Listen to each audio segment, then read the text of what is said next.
И во контейнерите за ѓубре не може да се фрла се. Штипски Исар е во големи проблеми, затоа што освен комунален, во нив има секаков друг вид на отпад. Во отпадот се среќаваме, само комунален отпад не среќаваме. Има шут, има железа, има бойлери, пожари имаме зимно време у работата. 2 пати, 3 пати веќе опалиме камионот од пепел фрлана. Ваквата состојба е секојдневие, а камионите на Исар се блокирани и по неколку пати во денот. Мислам дека дневно најмалку по 3 пати го загубувам камион. Пресата за главе и си имаме секој ден проблем. Он оде прва смена камионот, возат го и втора смена. Втора смена, утре се бајали идам на работа, камионот е дефект. И се рачуни дневно по 2 пати има дефект камион. Освен што на ваков начин се губи време, се губат и многу пари. Затоа штети има и на контейнерите и на камионите.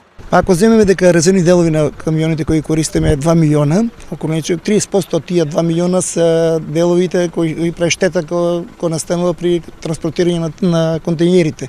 Значи, при фрлање на шутот, самиот контейнер што оштетува, има на секој контейнер по 4 тракалца, тие тракалца се над 10 евра, 10 до 12 евра. Ако земеме на 4 тракала на еден контейнер, тоа е 2-2.500 штета се фактички прави со самото тоа. Бидејќи се тоа пресува ѓубре, тоа ѓубре се пресуваното ѓубре, кога дојде блокови, бетонски, железа, разна материја, значи дојде до штетување на пресите. Поради ова, од комунална хигиена апелираат кабаст и тврд, односно некомунален отпад, да не се фрла во контейнерите. Најдобро граѓаните да го сторат, да го стават мебелот или бела техника до контейнерите.